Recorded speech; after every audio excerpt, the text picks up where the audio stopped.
1, 2, 3, fight!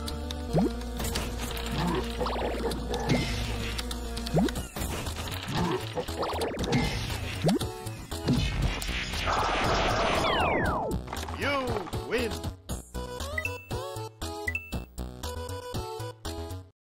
Ce talk va parler essentiellement de machine learning, de traitement de texte au sens classification de texte et évidemment de sérendipité. Je m'appelle Fabrice De Polis, je suis développeur à Orange Labs, à Cesson, et je travaille dans une équipe qui travaille essentiellement sur des thèmes de cybersécurité. Et aujourd'hui, donc, je vais vous présenter FastText, un outil pour faire de la représentation de texte et de la classification de texte.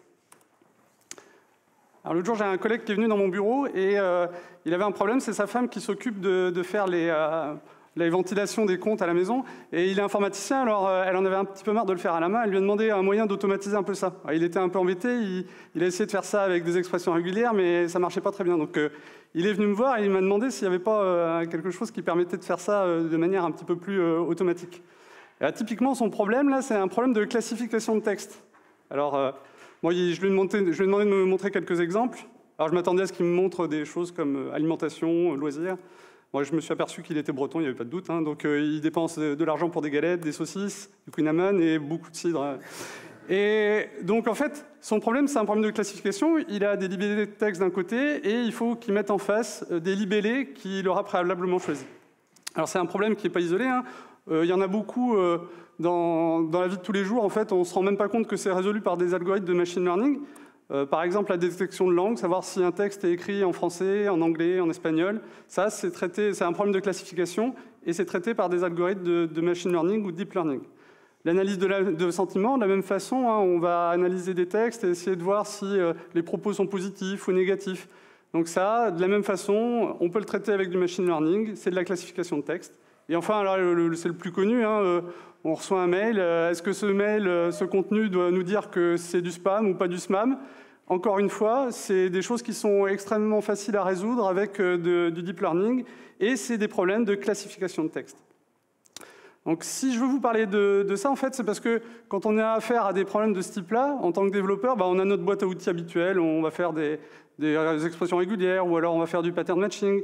Et ce que je voudrais faire au cours de cette présentation, c'est vous montrer qu'il y a d'autres façons d'envisager les choses. Et en vous présentant FastText, qui est un outil qui est très pragmatique pour mettre en œuvre de la classification de texte avec du deep learning, de vous montrer que vous pouvez peut-être aborder les problèmes d'une autre façon. Alors, avant de parler de classification, je suis obligé de faire une grosse parenthèse sur le word embedding. Alors d'une part parce que ça va nous permettre de comprendre ce que c'est, et puis en plus c'est un sujet qui est assez fun, vous allez voir, enfin moi je trouve ça super marrant. Donc le word embedding, en fait, il pose la question de savoir comment on va représenter les données pour les donner à manger à un algorithme de deep learning. Parce que l'algorithme de deep learning, lui, il mange plutôt des vecteurs ou des matrices avec des chiffres à l'intérieur, et de l'autre côté, nous on a du texte qui ne ressemble pas du tout à ça. Donc la question c'est comment est-ce que je représente mon texte pour que ça fonctionne.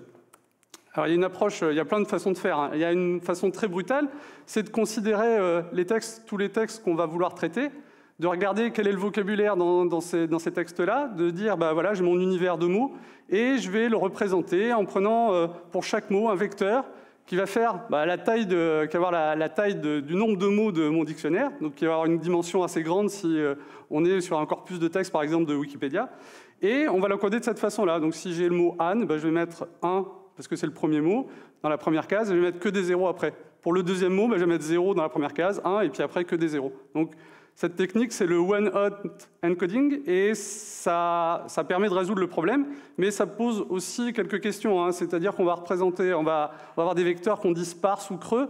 Il va y avoir les vecteurs sont très grands et finalement ils encodent très peu d'informations. Et d'autre part, ce qui est dommage quand on fait ça, c'est qu'on perd totalement le contexte. On a complètement perdu la notion de savoir si un mot se trouvait plutôt à proximité d'un autre dans les textes qu'on a rencontrés et analysés.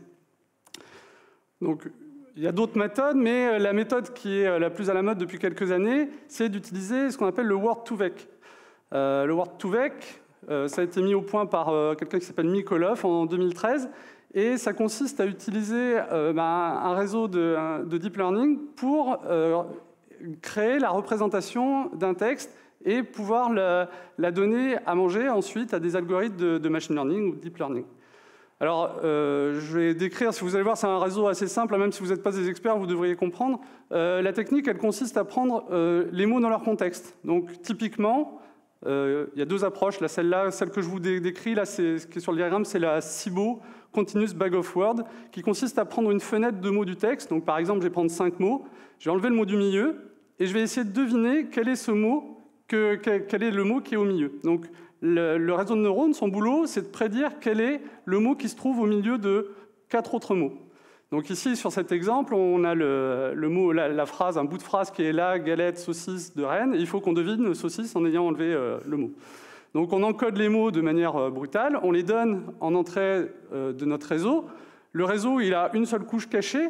Donc la couche cachée, c'est une couche dense qui va simplement faire la somme pondérée des entrées du réseau en fonction avec les poids de la couche. Et au final, avec une fonction d'activation, on va essayer de prédire le vecteur de sortie. Il y a le mécanisme de rétropropagation qui va venir corriger au fil de l'eau et au fil des exemples qu'on va donner au réseau, qui va corriger cette couche cachée. Et au final, quand on aura passé beaucoup d'exemples, on va obtenir cette couche cachée, et c'est cette couche cachée, pour un mot donné, qui va représenter le mot et qui va nous permettre de l'encoder complètement. Ce qu'il faut voir, c'est qu'on a réduit la dimension, on n'est plus sur une dimension qui fait la taille du dictionnaire, mais une dimension qui est typiquement de l'ordre de 300. C'est ce qu'on trouve le plus souvent. Un des défauts de cette approche, c'est qu'il n'est pas capable de gérer les mots qu'il ne connaît pas. Il faut avoir vu un mot et il faut qu'il soit dans le dictionnaire pour qu'il soit capable de l'encoder. Alors, j'ai vu que ça ne faisait pas réagir grand monde quand je parlais de sérendipité tout à l'heure. Je vais faire une grosse parenthèse parce que c'est assez rigolo. Donc ça, c'est le fait, pour ceux qui ne sauraient pas, comme Nicolas, le fait de réaliser, c'est pas vrai en plus, vous connaissez, c'est le fait de réaliser une découverte scientifique ou technologique de manière fortuite.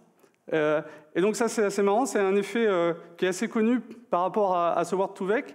C'est que Mikolov, en fait, il s'est rendu compte d'une propriété hyper intéressante sur l'encodage qu'il avait réalisé.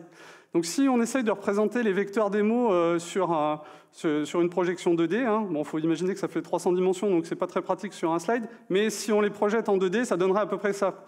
Donc on a un vecteur pour homme, un homme pour femme, un vecteur pour roi, un vecteur pour reine. Et si on fait des opérations vectorielles sur ces vecteurs, si on essaie de les soustraire par exemple, on se rend compte que si on fait homme moins femme ou roi moins reine, on obtient le même vecteur.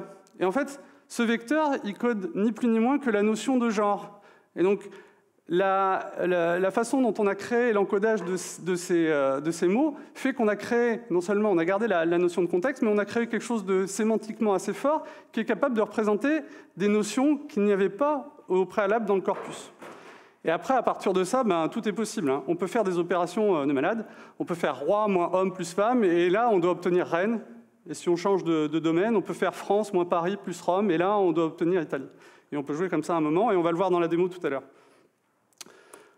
Fasttext dans tout ça. Alors Fasttext, c'est une librairie qui a été créée par Facebook en 2016.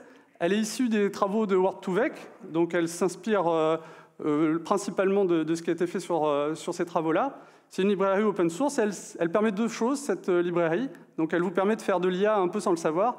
Elle permet de faire du word embedding, donc ce qu'on a vu, et elle permet de faire de la classification de texte, qui était quand même le problème qu'on se posait au début, accessoirement. Donc la petite différence par rapport à ce qu'on fait avec Word2Vec dans Fasttext, c'est qu'au lieu de considérer des mots dans leur intégralité, on va considérer des bigrammes ou des trigrammes. Donc ça veut dire que plutôt que de prendre une fenêtre où on aura 5 mots, on aura, là, dans le cas présent, 5 bigrammes. Donc on décompose le mot galette en GA, AL, LE, ET, TT. Donc ça, c'est une suite de bigrammes. Et plutôt que d'essayer de deviner un mot, on va essayer de deviner le bigramme qui est encadré par un certain nombre de mots. Donc le réseau fonctionne exactement de la même façon, sauf qu'à la fin, l'encodage, il nous donne l'encodage d'un bigramme. Et l'avantage que ça a, en fait, c'est que quand on veut retrouver l'encodage d'un mot, on va simplement faire la somme des encodages de ces bigrammes. Ce qui fait que même si un mot n'a jamais été vu par l'algorithme, il y a de bonnes chances quand même pour qu'il ait vu un certain nombre de ces bigrammes et qu'on arrive quand même à avoir une représentation. Donc, je vais peut-être vite, il est plus de 15 minutes, ça va me laisser un peu de temps. Donc, on va regarder un petit peu comment ça marche en vrai. donc la librairie FastText, vous allez voir, elle est assez facile à utiliser. Et ce que j'ai fait là, c'est un truc hyper classique, hein. J'ai pris un export de Wikipédia, je l'ai transformé un petit peu pour le mettre dans un format qui est ingérable par FastText. J'ai fait apprendre FastText dessus et je récupère un embedding de tous les mots du corpus de départ sur lequel après on peut jouer. Alors, on va passer. Donc là, j'ai mon corpus dans Data, Wikipédia. J'ai mon XML de départ. On peut regarder un petit peu à quoi il ressemble, hein. Voilà. Donc c'est quand on fait un dump du XML de Wikipédia, ça ressemble un petit peu à ça. À partir de pages, là, vous avez un premier article qui a pour titre Antoine Meillet. Il y a un certain nombre de méta-informations et à partir de la balise texte, vous avez vraiment le contenu sous le format wiki de l'article. Donc avec plein de contenu, plein de mots, c'est exactement ce qui nous intéresse. Donc il faut le formater, il faut récupérer cette partie texte et il faut formater un peu les données pour obtenir quelque chose comme ça. Alors vous allez voir, je n'ai pas fait le travail vraiment jusqu'au bout sur cet exemple-là. Alors c'est pas celui-là, c'est le... Donc je fabrique un corpus d'entraînement que j'ai appelé train. Et donc ici, par exemple, on retrouve le même article où j'ai récupéré ce qui était intéressé. Il est un petit peu formaté, mais bon, j'aurais pu aller plus loin. J'aurais pu le mettre en minuscule, j'aurais pu enlever... on voit qu'il reste encore de la ponctuation, il y a certaines balises, là si on regarde bien, qui sont encore restées. Mais on pourrait aller plus loin dans la normalisation. Ceci étant, ça marche quand même, on va voir comment ça fonctionne. Donc une fois que je fais ça, eh ben, je peux utiliser ma librairie FastText, donc qui se télécharge simplement, hein, il suffit de cloner le dépôt Git, et d'utiliser à la suite l'outil FastText. Avec, ici, on va fabriquer à partir de l'algorithme skipgram et d'un jeu de données en entrée, donc le jeu que je viens de vous donner à l'instant, Wikipédia Train, et en output, on peut créer, output, c'est ça, output, le nom de notre binaire, de notre modèle. Donc je lance, il va lire l'ensemble des mots qui sont dans le dictionnaire, vous allez voir, je crois qu'il y en a à peu près 100 millions. Donc il lit, ça prend quelques secondes, et à l'issue de ça, il va lancer son apprentissage pour créer donc, ce fameux fichier .bin qui sera le modèle au sens deep learning du terme. Donc ça prend un certain temps, je ne vais pas le jouer jusqu'au bout, donc il y en a à peu près pour une demi-heure sur ma machine. C'est qu'un petit bout de Wikipédia, je n'ai pas récupéré l'intégralité. Par contre, je l'ai quand même créé, donc on va pouvoir jouer avec. Et pour jouer avec, en fait, hop là, excusez-moi. Donc, il suffit de le lancer, par exemple, en regardant les voisins. Donc, on peut charger un modèle et regarder quels sont les voisins de certains mots. Donc, j'ouvre Wikipédia, j'ouvre mon modèle, qui doit s'appeler Custom, je crois. Voilà, c'est celui-là. Donc, il charge le modèle et il me demande de donner un mot. Alors, on peut, par exemple, on parlait des rois et des reines tout à l'heure, on peut regarder quels sont les mots qui sont proches dans l'espace sémantique de reine. Alors la première requête prend un peu de temps, voilà. Donc j'ai princesse, j'ai régente, j'ai roi. Donc tout ça, c'est des mots qu'il a trouvés proches dans l'espace vectoriel du mot reine. Ça marche avec reine, mais ça marche aussi avec l'autre reine. Donc si je tape reine, je vois que je retrouve Nantes, reine avec un caractère bizarre. Donc ça, c'est vraiment issu de ma normalisation qui n'est pas terrible. Vannes, mais en tout cas, on retrouve les grandes villes de l'Ouest. On peut faire ça avec plein de choses, hein, c'est hyper marrant. Donc je peux faire Zidane, par exemple. Et si je tape Zidane, je vois que j'ai Djorkaeff, Maradona, Anelka, donc des joueurs de football d'à peu près sa génération.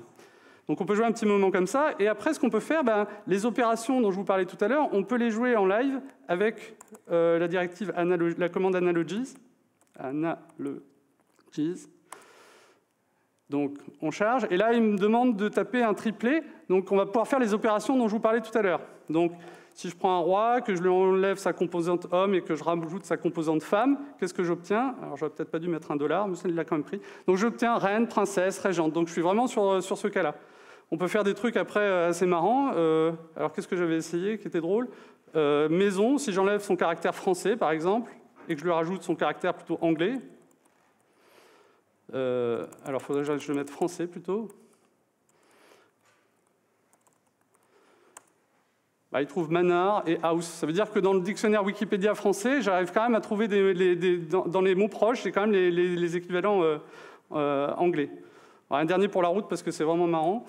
Enfin, moi, ça m'éclate. Donc, si je prends le vin, qui est plutôt quelque chose qui est de type Bordeaux, donc je lui enlève sa région et que je lui rajoute la région Bretagne, qu'est-ce que j'obtiens? Du cidre, du laitage et du dromel. Incroyable. Donc ça, c'était pour la partie représentation. Avec ça, on est capable d'avoir un embedding de mots qui, contrairement au premier embedding qu'on avait, a du contexte et a du sens. On part de la sémantique. Et donc ça, c'est très intéressant. Et c'est là-dessus que s'appuie l'algorithme de deep learning de FastText pour faire de la classification. Alors là, la classification, justement, parlons-en.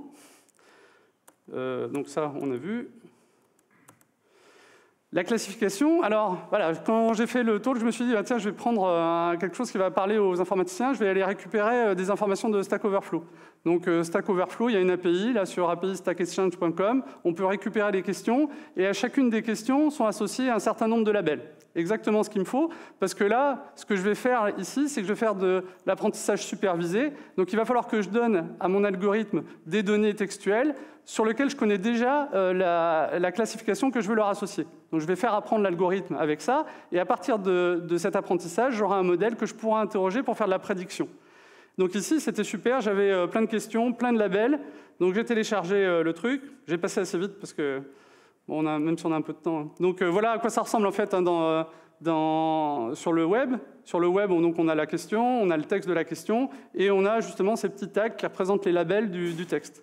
Donc pour le faire manger à FastText, il faut transformer ce formalisme dans un formalisme qu'il est capable d'accepter. Et donc son formalisme à lui, c'est vraiment hyper simple. C'est juste un fichier texte plat sur lequel, sur chaque ligne, on aura le texte qu'on veut labelliser et en face, les labels qu'on veut lui associer. Donc ici, les labels qu'il faut préfixer avec un mot-clé qui est _ label, _ et le nom du label. Donc ça nous permet de dire ici que cette question-là, elle porte les labels Python, optimisation, SciPy, curve fitting, et voilà.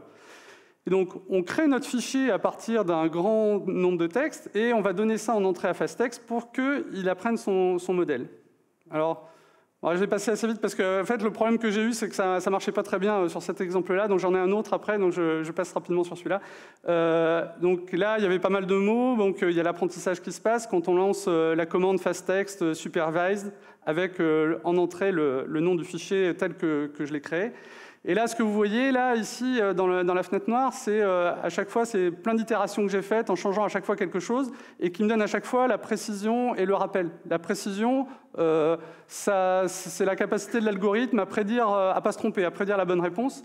Et le rappel, c'est la capacité à prédire, quelque part, c'est le nombre de labels qu'il a réussi à prédire sur le nombre de labels qui existent. Bon, bref, toujours est-il... Tout ça pour dire que quand vous voyez, pour la précision, un chiffre comme 0,577, ça veut dire que j'ai 57% de réussite. Donc dans 57% des cas, ben, l'algorithme ne se trompe pas. Donc c'est assez décevant, hein. J'ai essayé plusieurs choses, j'ai essayé de passer de 10 000 questions à 100 000, j'ai changé la normalisation, je me suis dit, bah, il y a beaucoup trop de labels, donc ça fait du bruit, je vais enlever des labels. J'en ai rajouté, donc je me suis dit, je vais en prendre que 200. J'ai tronqué le body aussi de la question en me disant, bah, il y a souvent des extraits de code, peut-être que c'est mal formaté, ça ne marchait pas. Et j'ai aussi joué sur les paramètres. Alors, on peut jouer au cours de l'apprentissage avec FastText sur un certain nombre de paramètres d'apprentissage. Par exemple, l'époque, c'est le nombre de fois où l'algorithme il va voir toutes les données. Le WC, c'est la taille de la fenêtre. Combien de mots, combien de n-grammes il va prendre à chaque fois, etc. Donc, je n'ai pas réussi à obtenir des résultats suffisamment probants pour vous les montrer. Mais heureusement, j'avais... alors, on m'a accusé de tricher. Mais j'ai pris un autre jeu de données qui parle beaucoup moins aux informaticiens, mais bon, tant pis, il faut bien arriver à un résultat quand même. Donc je suis allé sur le site de Carnegie Mellon, il propose des exports de questions issues du Parlement européen. Donc il y a plein de questions posées dans 37 langues différentes. Et là, le but du jeu, je me suis dit, on peut essayer de voir si on arrive à détecter la langue à partir d'un extrait de texte. Et là, ça marche vachement mieux, donc je peux le montrer. Donc ici, on a par exemple les données. Donc si je vais dans Europarl, on peut regarder à quoi ressemblent mes données d'entraînement. Voilà, donc vous voyez, là, c'est toutes les questions en finnois. Donc j'ai mon label au début et la question. Donc j'en ai plein, et si j'allais beaucoup plus bas, je finirais par tomber sur les autres langues. Donc à partir de ça, je peux lancer mon apprentissage, et ça, c'est très simple. Ça se fait simplement avec FastText. Ah, je me suis encore trompé. FastText supervised. Et... ah, j'y arrive pas. Tac. Donc c'est dans Europarl. Et là, ça doit pas être mal. Voilà. Donc je prends mon jeu d'entraînement et je génère un fichier d'output que je vais générer ici, Europarl. Voilà, donc encore une fois, il lit les mots. Donc normalement, celui-là, c'est beaucoup plus rapide parce qu'il n'y a pas beaucoup de mots, en fait. Le corpus est beaucoup plus petit que celui de tout à l'heure. Donc voilà, il a déjà fini. Normalement, il devrait me rendre la main. Alors, il ne me la rend pas, donc on va faire... je vais faire autrement. Je vais prendre celui que je connais pour éviter de perdre trop de temps. Donc, une fois qu'on a généré le modèle, on peut le tester et on peut également... Alors, pour le tester, on a la directive test. Donc on prend le modèle qu'on a créé, qui est dans Europarl, europarl.bin,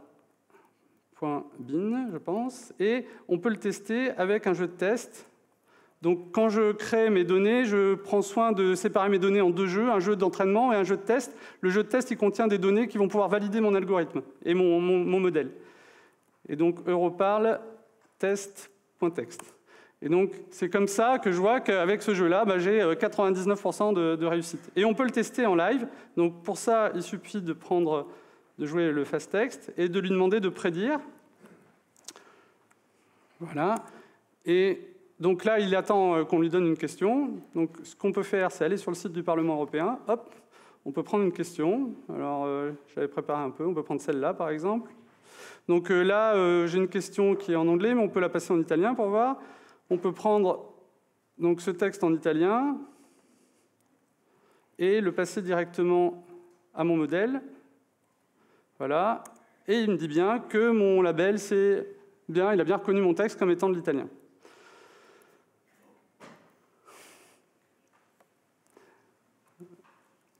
Voilà. Donc, bon, c'est fini pour la démo. Donc, pour conclure, qu'est-ce que je voulais vous montrer, en fait? Je voulais vous montrer un outil qui permet de rajouter un outil dans votre toolbox, en fait. Pour traiter du texte et pour traiter des problèmes de classification, il y a des outils très pratiques qui utilisent l'IA, et on n'a même pas besoin de savoir que c'est de l'IA. Hein. Vous avez vu, là, je l'ai utilisé en ligne de commande, mais il y a une librairie Python qui existe aussi, et qui permet, à partir d'une représentation du texte hyper simple, d'une part, de représenter du texte d'une manière qui a beaucoup de sens et qui porte de la sémantique, et également de faire de la classification automatique et d'arriver à des résultats probants selon le type de problème.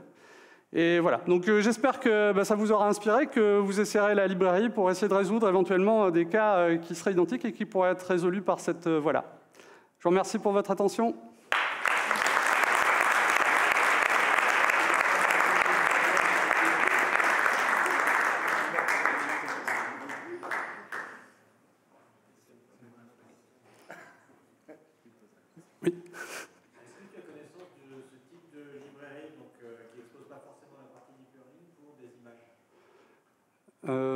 Pour des images, là, comme ça, OpenCV.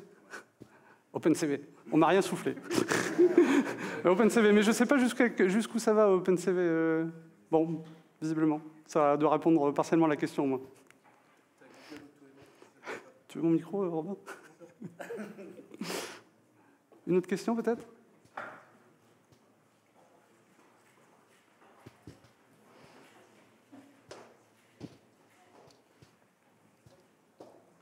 Merci.